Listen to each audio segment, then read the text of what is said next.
Hi, everybody. Thanks very much for tuning in and for watching this panel discussion. A quick introduction from myself, and I'll introduce you to our esteemed colleagues here on this call, and then we can kind of go into hopefully quite an engaging and lively kind of conversation about the future direction of the F&B industry.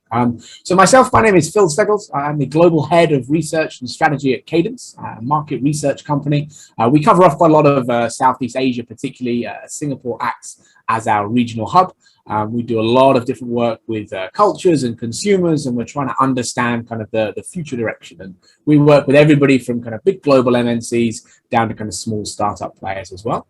I'm going to kind of be your moderator, your host here today, and we'll be asking some questions to some of these guys, and I'll do a quick round of introductions. First of all, we have Miss Kay Lupto, who is the founder of A Plate of Bahau Kabu. Hopefully I've pronounced that half right. But Kay has a sort of a veteran of both the information and communications technology industry. Her expertise includes the go-to-market strategy, sales management, and business development. Having started out her sales and business development career in the Philippines, her global and regional tech companies, along with like IBM and NEC and Singtel, moved to Singapore for a while, lived for a number of years in kind of Asia Pacific sales roles, again for IBM, Oracle, and Tata, and is now back in the Philippines. So welcome. Thanks for coming. Next, we have Raul Vila, who's the Director of Supply Chain at the AJE Group. Raul joined the group operations in Asia here to implement and lead the end-to-end supply chain in the region. AJE Group is a multinational beverage company with operations in more than 22 countries. And as an industrial engineer with an MBA, he's focused on supply chain and finances, more than 25 years experience in different industries, such as FMCG, automotive, and energy. And he's currently overseeing the manufacturing plants, the quality systems, planning, logistics, and purchasing departments for the entire group across those markets. And finally, we have Jivan Badrilla, who is the head of retail innovation, social and corporate partnerships at Kenny Hills Bakers. And Jivan was formerly the customer service manager with Costa Coffee in Malaysia. Jivan's passion for customer relationship, the food and beverage industry in Malaysia started 23 years ago and was pioneer of the batch team with Starbucks coffee. And Jivan's ethos is tenacity, grit, and audacity of hope, which hopefully that hope will come through today as we start talking around some of the different challenges and the different opportunities that the F&B industry is facing. So a quick intro really just to each other, but now kind of a quick intro to the session itself. And I think we're here relevantly, I would say, because coronavirus has obviously been a big talking point. Very rarely can you get on one of these types of conferences or conversations without referencing it in some way. The F&B industry was very badly hit. Aviation, of course, but the F&B has had to deal with challenges with lockdowns, with social distancing, supply chain issues, which has kind of impacted both the largest MNCs and the small one-man bands who are just kind of creating, distributing their own food. So now we're kind of, as some countries start to try and work out how to come through the pandemic, we're really at kind of year zero. What this looks like moving forwards, the decisions that are being taken right now are likely to have a lasting consequence for the industry. And the F&B landscape is likely to be changed probably forever. I think that's why it's a year zero. That's why it has to be what goes on now. So as ever, some companies will thrive and some will struggle to survive. And really here today, this roundtable discussion is about trying to identify what is going on in the food and beverage industry, what trends are people embracing, and how to really drive innovation through creating value and product differentiation. And if we can solve all of those problems, then hopefully the listeners here will be able to kind of take something away and implement it within their own business. So as a quick kind of setup, maybe, Raul, right, could you tell us a little bit about how you feel the food industry has been affected by this crisis? Oh, well, the food industry has been hit hard, tremendously, I would say, right? Because it's been so interdependent of the single suppliers, single effects. Moreover, as countries closed their borders, suppliers also found themselves without migrant workers to pick or process harvest, issues with transportation, with shortage of containers. So still the problems continue for us, right? In general, in all the industries, but I think the food industry has been particularly affected, right? The prices increase, the cost increase, right? So a lot of disruption, right? And still we, even as you mentioned, we are seeing some light at the end of this, but still we have some uncertainty, right? So I think it's only few business, more than the business that are in the online e-commerce, have been some increase, but in the general, I think I see the big impact in the food industry. Fantastic. Kay, anything to add to that in terms of some of the challenges maybe that you've seen within that food industry? Yes. Well, thanks for that, Philip. Well, definitely the challenges, again, like what Raul said, the pandemic has really disrupted the F&B space. But of course, because people are so dependent on F&B, right? It has also similarly kind of shifted quickly to digital, I would say, or shifted their operations really online. And you will be surprised how even big MNCs to the small ones have reacted on this. So I'll give an example. Big MNCs or conglomerates here in the Philippines in the brewery business, producing and manufacturing beer, for example, kind of shifted operations in the meantime at some point during the pandemic to produce alcohol, because at one point there was a shortage of alcohol, like the alcohol to disinfect. Oh, like the hand sanitizer type. Correct. Yeah. Sure. So, yeah. So instead of importing and whatnot, this company actually wanted to kind of do a CSR initiative and helped produce alcohol to augment that kind of supply demand challenge. I guess later on I could share more on some of the shifts, Philip. But I thought I'd share that quick example from San Miguel Corporation. Yeah, fantastic. What sort of impact do you think that has in terms of brands that are able to pivot into doing sort of a CSR initiatives during this kind of time of crisis? Actually, the fact that they could pivot quickly is a good pandemic market response. I mean, number one, it means that they listen to the pulse of the market, of the customers, and number two, they could kind of change the product that they're selling, the goods or the service, to a manner that could be pandemic friendly. I'll give an example in this case. So, for example, if you're looking at restaurants, big restaurants, because of the lockdowns, right?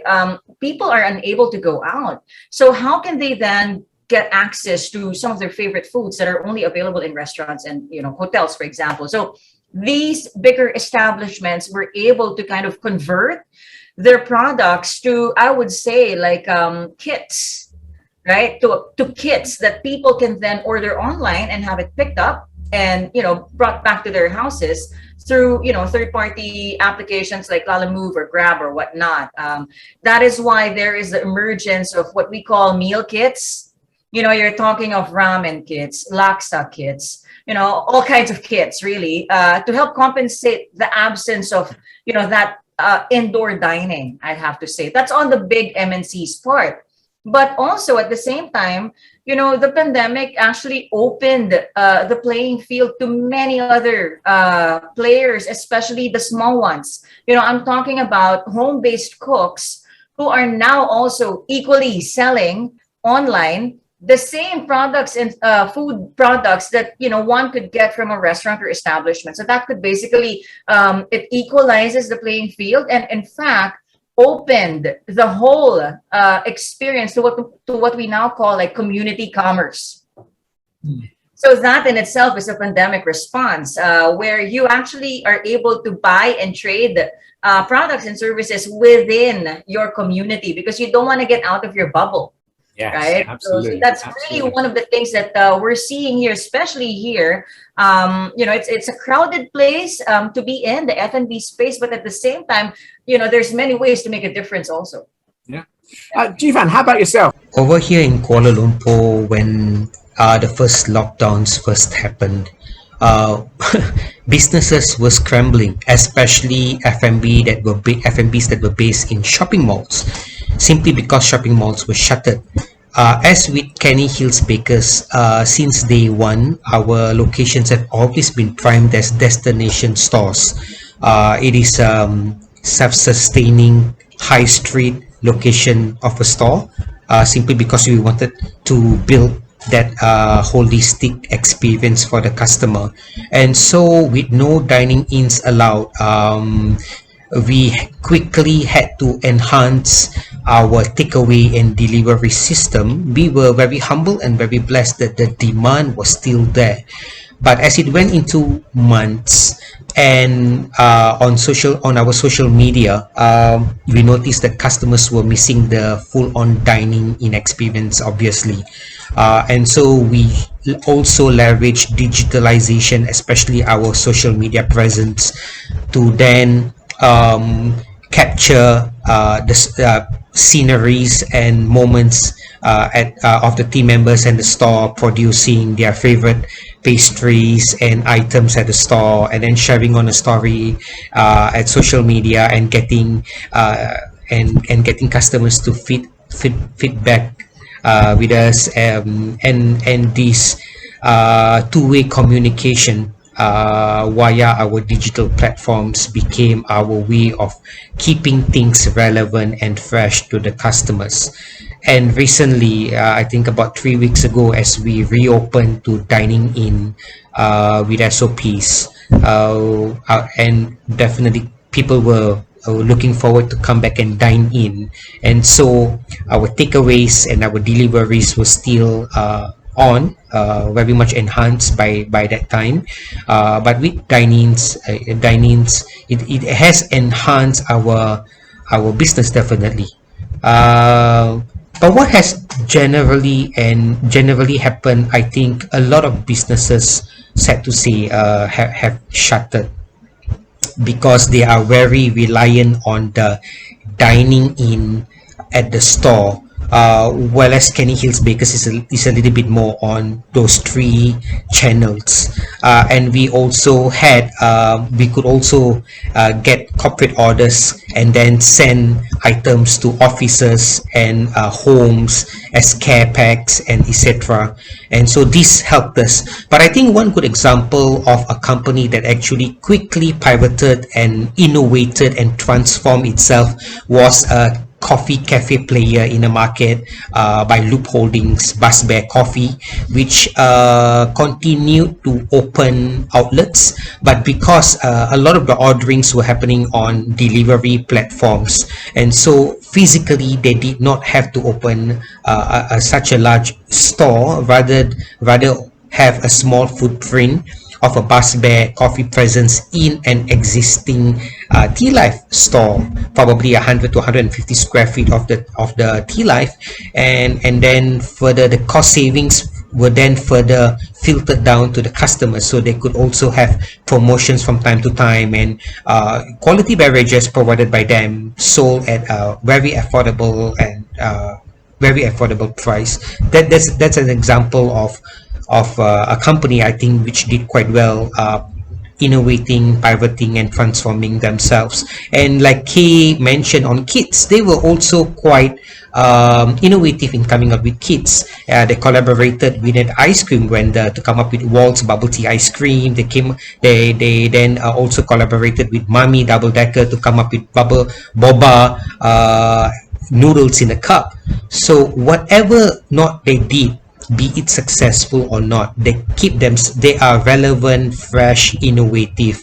And I think we all have to look at that seriously right now. So, Raul, an interesting question for you. Like Kay mentioned before, kind of the bigger restaurants doing these like meal kits and being able to kind of provide sort of that food towards kind of their customers, and also kind of these people who are like cooking at home, those kind of home cooks. Like, what's your take on kind of some of the differences between SMEs and larger companies and how they've coped with the pandemic so far? Well, who developed resilience has been better able to face this crisis, right? For example, in our case, the last year was the best year in our Southeast Asia history. Why? Because before, in the past years, we was very focused in increase efficiency, in reduce the cost, But for some companies that this problem appears, suddenly, because actually nobody was really prepared for this situation, I think was very complicated. Unfortunately, a lot of companies, small, medium, large companies, broken, right, with this situation. I think how these companies, or how we are surviving in general, is about, I would say, focusing in the first place in our people, right? It's very important that the people put in the safety play, that they feel in a good environment to can produce, to can not be so affected, not so be impacted. It's impossible not be impacted, but at least cannot have a big disruption. It's important also, in our case, reduce or optimize our portfolio, reduce our SKUs, right? Have alternative materials also is very important. And how can we shorten in our supply chain, reduce in some way the intermediaries, and can find opportunities, for example, working with the farmers and identifying a lot of opportunities, right?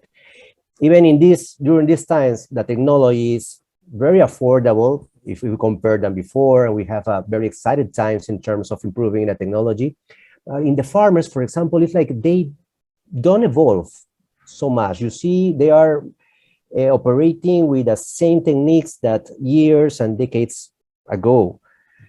So I think it's like a big impact in all of us, in know more about our supply chain, not over our first tier, our second tier, is to go more in the part of the suppliers, the part of the customers, and identify opportunities. It's crucial from the point of view of the business to have a good visibility. Visibility, or where are your critical raw materials, which are your critical process.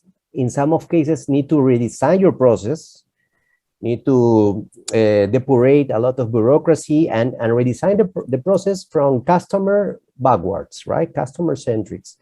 And I think this is allowed to the companies to react faster, more effectively, and can catch the changes in the market.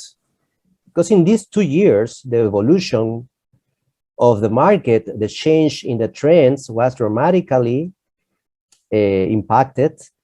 The people now is more concerned about the healthier products. In our cases, was our main product was a carbonated drink.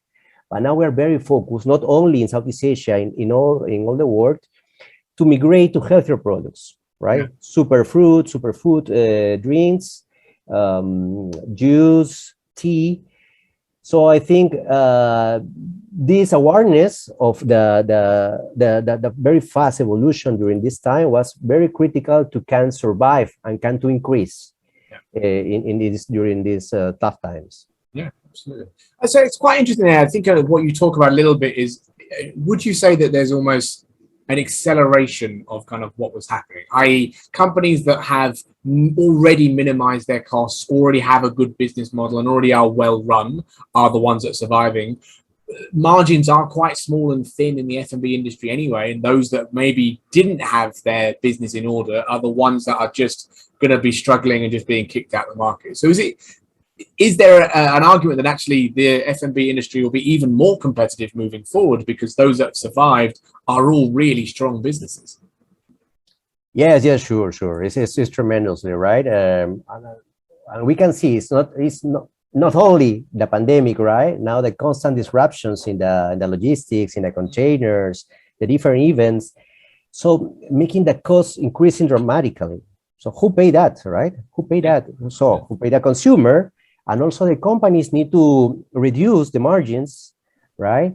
And it's mandatory for them to be more effective. For me, was in the industry, very surprised to see how the huge players in the industry that have huge margins have to reduce a lot, even operating with maybe some losses. But is the way you cannot transfer all of these inefficiencies that you mentioned that maybe in the past was not so obvious. Cannot transfer directly to the consumer. So I think this is a tough, hard, open eye, but the companies that then can be adapt and be more agile to these kind of situations can make the difference. Okay, you referenced before those restaurants that were able to kind of pivot and bring out those meal kits. Like, how else do you think companies can be that flexible, be able to pivot, be able to kind of ensure that they have continuous operations in times of uncertainty? Oh, you're just on mute there, okay? There you go. Well, thanks for that question. I know Raul shared a lot from a big food production company perspective, reducing the supply chain costs, etc.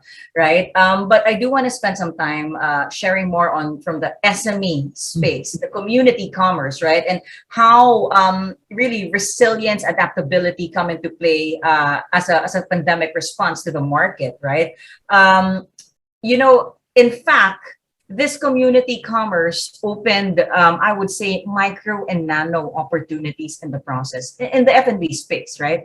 I'm talking about, because this is a health pandemic that we are all in, people or individuals are now very conscious of their health and immune system, right? And that is an opportunity in itself. We would see micro and nano opportunities in different dietary preferences. For example, like you would now have, instead of just regular, carnivore based diet, you now have many dietary preferences, alternatives available, such as vegetarian, vegan, gluten free, whole foods, plant based. All of these are opportunities that have suddenly, come up in the community, within a certain area, or even at the top level as well. And these are areas that home cooked or home based cooks and bakers are actually capitalizing on. In my case, I do a lot of I'd say traditional food technologies like fermentation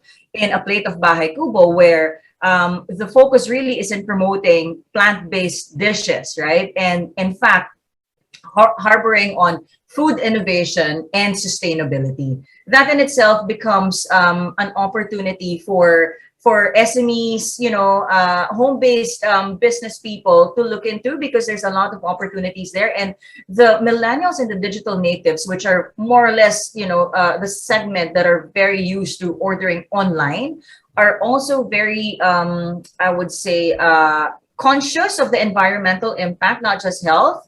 So even in the packaging space of the food products, there's a lot of opportunities arising from there. And, community commerce just really enables you and I essentially to be sellers ourselves. It really becomes easy.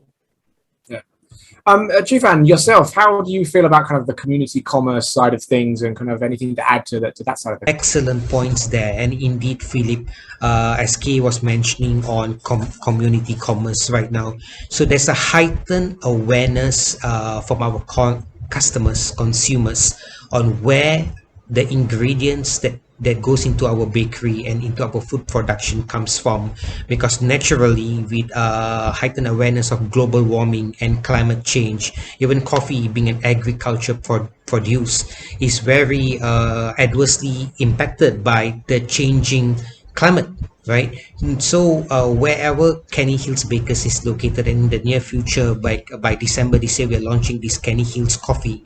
Our footprint could be slightly smaller. We still pay a lot of attention to the quality of the products that we churn out, the quality of our experience and the service, but we would definitely have to tighten the ship. That's for one. And also, number two, to try to source as much raw ingredients from local sources to reduce our carbon footprint, and also to be more our products traceability in our products become better. And also, moving forward, I think collaborating with green partners in terms of our furniture, in terms of our lighting, the water that we use to water our plants, to even take care of our wash closet, things like this all matters in the long run. With heightened awareness and the amplification of us knowing that we are at a tipping point, we have to look to look into this ethos of being green, sustainable, and using as much as possible in our packaging, in our ingredients, renewable, sustainable products. Okay, so we've talked a lot about opportunities. We've talked a lot about kind of getting the, almost like your house in order and getting your supply chain sort of amended, sorted out, predictable, I guess. Where do you think the F&B industry is going to be heading? Like, post pandemic, let's think 3 years down the line somewhere. Raul, perhaps you start us off. Like, where do you feel like the industry is moving towards? Yeah, interesting. Is we are looking at the relevance of the food security. Food security, and with all the technologies, can give to us the opportunities to improve the traceability. And also another trend is about to go to the healthier products. And this involves also to be more concerned about that have to relate it also with traceability, where the raw materials come. This is excellent news for the farm to table concepts, right? To work more closer with the farmers to develop. We find a lot of opportunities in the communities, in Amazon, communities in Thailand, with amazing fruits or properties of these fruits. So I think the F&B industry is going for that route, right? In that way, it needs to improve and collaborate also with these communities, right? As I am extrapolating my experience in transportation, for example, we developed simple transporters in 3PL, right? We now have the opportunity to transport these farmers, right? Collaborate with them with technology, integration, and how can we develop amazing products and also change our supply chains. Now it's not about a one size fits all. It's now to the granularity, to check about the micro segmentation of the categories of our products. Because I think it's very important also how our industries go, how micro segmentation for different channels, right? Modern trade, e-commerce, right? E-commerce is tremendously raised, right, in our region, right, in Southeast Asia. It's tremendously the opportunities and the opportunity that we have. So this is also make us be more flexible in terms of our big market, right, and start to think in these possibilities that now we're heading post the pandemic. From a research angle, we've spoken to consumers across the region. I think we're seeing sort of two patterns. One is, that food security. Where is the sort of provenance of my ingredients coming from? And I think there are certain brands, countries. New Zealand will do very well out of this because of how they've handled the pandemic and the beautiful scenery. It just looks clean and fresh. And then there's the other side of things, which is the hyper local, going super local, trying to find those ingredients. We work with some clients that do kind of urban farming and that growth in the city. So that it's grown fresh because it was grown 2 blocks away from you and it was picked yesterday and now it's in the stores and things like that. So I think there's 2 different ways of kind of bringing those things out. Yeah, Kay, how about yourself? Where do you kind of see the way that the industry is moving? Yeah. No, I mean, I want to also just add my reflection on what you said, Phil, in terms of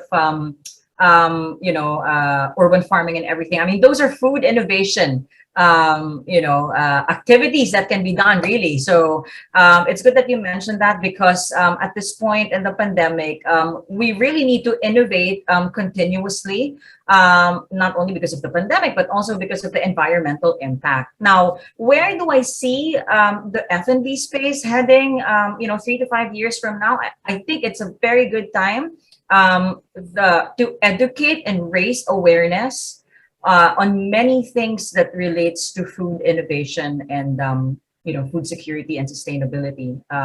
There is this whole plethora of the life cycle of a meal, right? The processes that the meal goes through from process point A to point B. Taking a step back, like thinking about before you eat your ribeye steak, what has it gone through to make it a ribeye steak in front of you, right? That's idea number one. I mean, it's essentially also advocating for mindful eating, raising awareness, educating the public. I think the consumers are becoming more and more, cautious and conscious where the food is coming from, the behind the scenes information. Information is readily available that can be, read up online. But of course, they're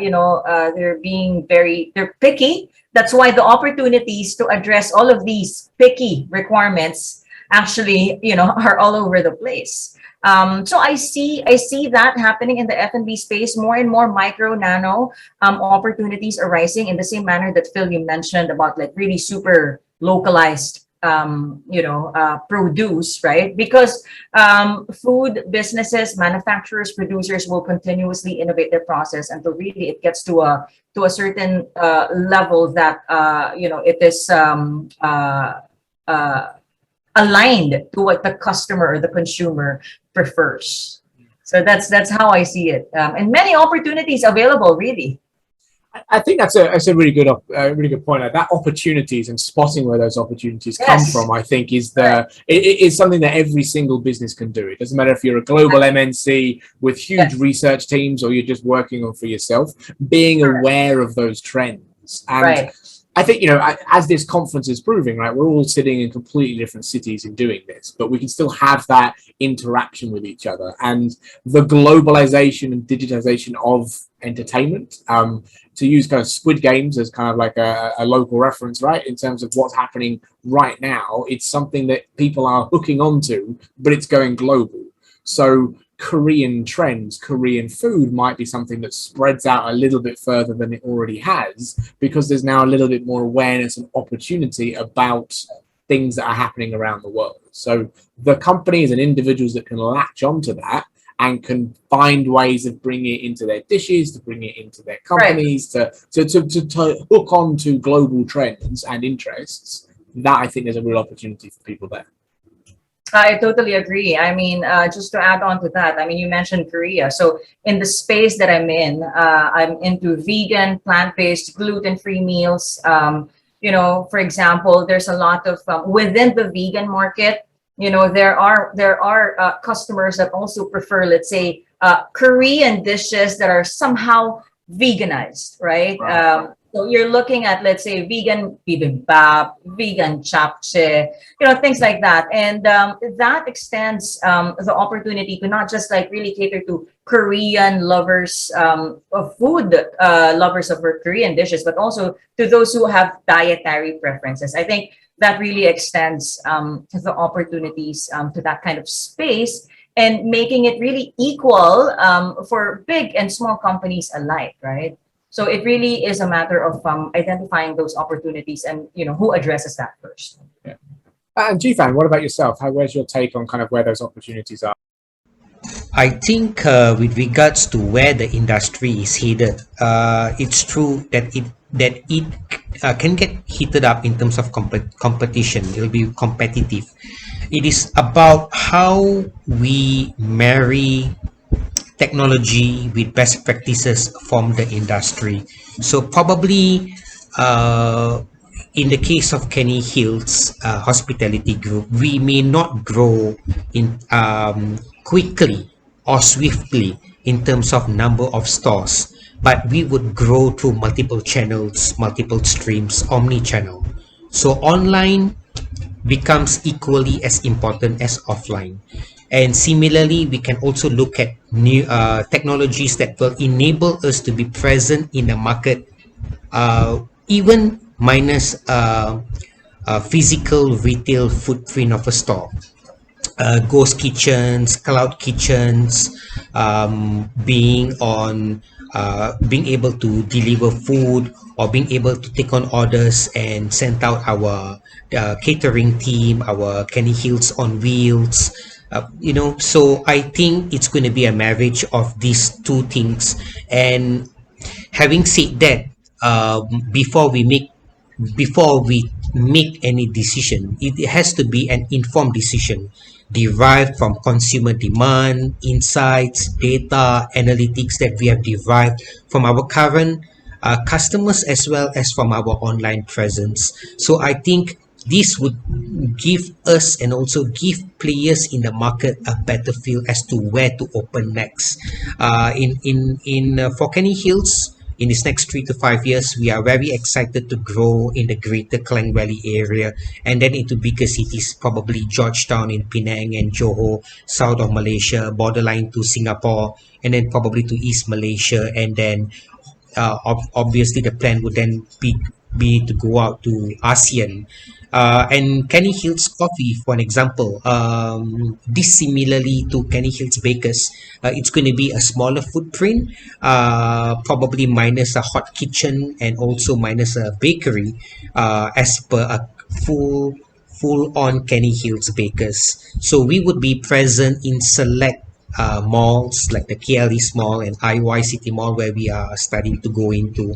So these are some of the things that probably is the way moving forward, marrying technology and best practices from the industry. That's the best answer we've had so far. Thank you very much. I think I'll just touch upon a little bit about kind of technology. Just kind of leading into this last bit here. We've referenced a couple of those opportunities as well. For me, I think technology is kind of synonymous with innovation as well.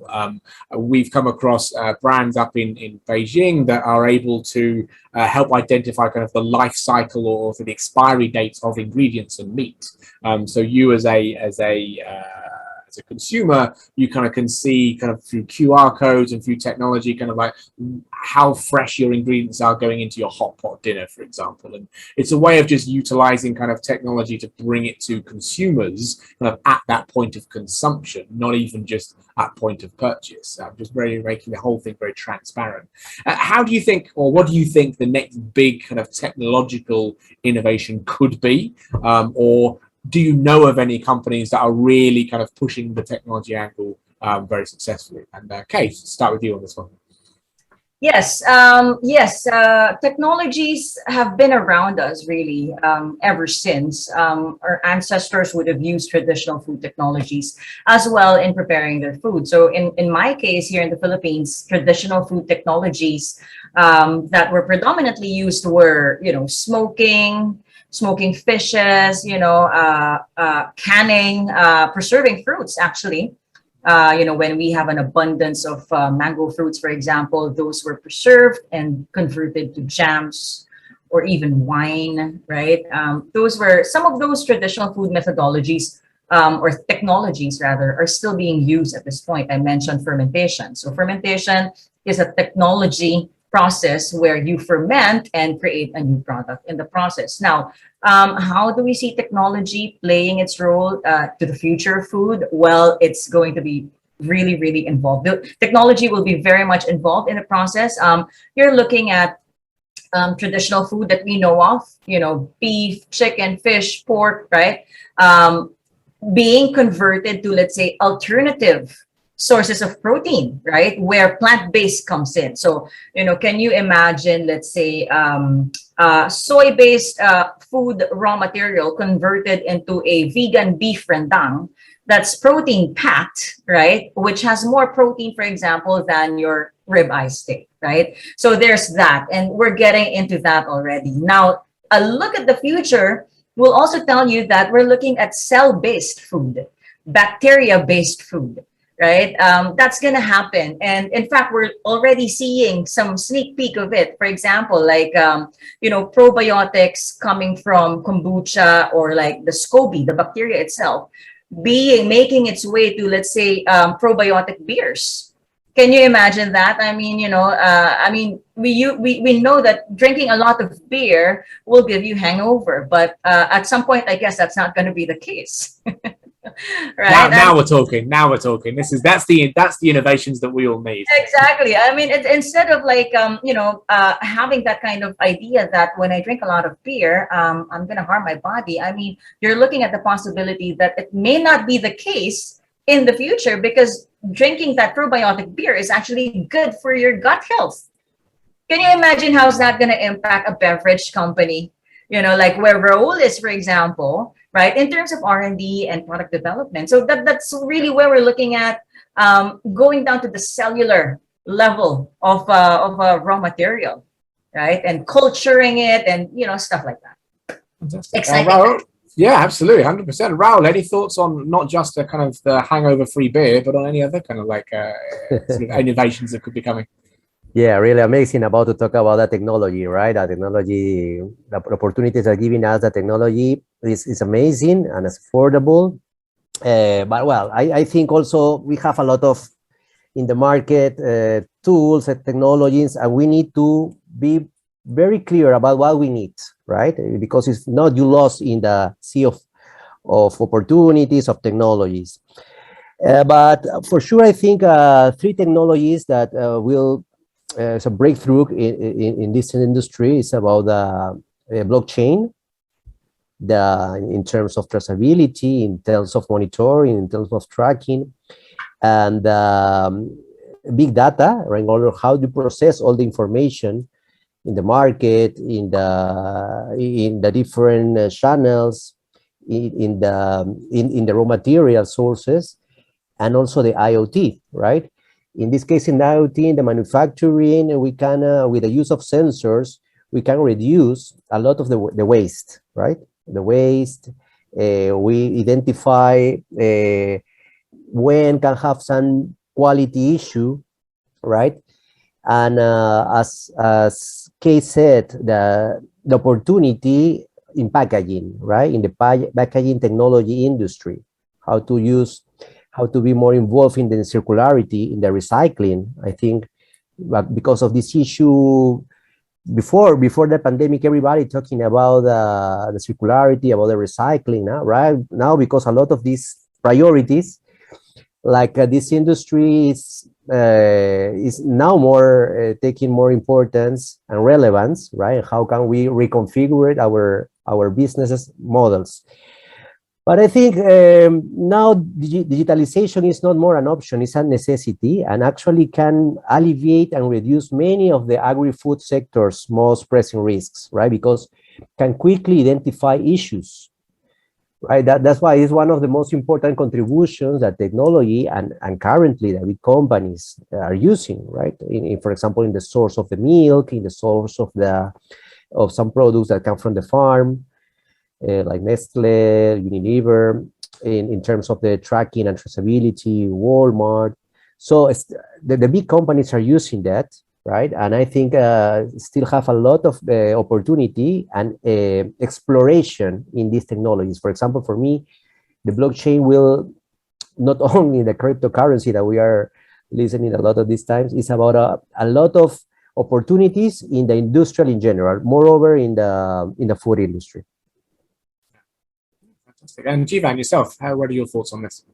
I think interestingly, one of the models which is very interesting is by Alibaba in China, where they've launched this supermart called Hema, and where technology has indeed taken center stage to make the experience going to the supermarket way better, even for those who typically don't want to go to the supermarket. Using your digital application on your mobile smart device, looking at the QR code of an item and seeing where is it from, the traceability of the product, the health benefits of the product, and so on and so forth, to the fulfillment center, meaning whatever you see in the store, if you do not wish to pick it up now, and you can actually set it on your application to get it delivered to your home at a set date and time. And at the same time, you can also go shopping for fresh lobster, crabs, seafood, or whatever not, and they have a hot kitchen there, sort of like a food court, where you can choose the ingredients, fresh lobster, vegetables, and whatever not, and order it. So as you are shopping, the item is then straight to the pan, right? So it's being prepared, and after you've done your shopping, you then go to the you enjoy your food, and then you go back home, and then your items are delivered to you. So it's cashless, it's almost contactless, it's cashless, it's all of this. And Amazon is has just launched their Amazon Go in the US. They are testing that, and I think this is the way forward, because as we know, even Singapore airport reopening to travelers coming into travel bubbles, which have been reinforced. The contactless part during this pandemic makes it what we need at this time. So I would say, right, again, I'm saying it's a marriage of technology and all of the data that we have, and how are we going to churn out to what would be of convenience to the customer. That's my take. Fantastic, guys. Thank you so much. So we've covered a lot of different kind of topics there. I guess from a very kind of like high end, very futuristic, talking about blockchain, talking about trying to get into cellular innovations and things like that. But also, I think a lot of what people can take out of this is spotting those micro, those nano opportunities. I think being aware of the trends that's happening globally, being aware of the sort of the producers or your suppliers that you can find locally to yourself, and really making sure that you take advantage of any of those new innovations, any of those new ideas. Sounds like we're all in kind of agreement that if you do not innovate and you do not change yourself, then you are going to be struggling. It's a tough industry, F&B, and the more that we can do to find those opportunities and to try things out, the more resilient I think all of us will be within the industry. So, guys, thank you very much for your time. Really appreciate it. Hope that everybody listening has been able to take something out of this today. Best of luck for everybody in the future. Stay safe. Thank you. Thank you, guys. Very much. Thank you.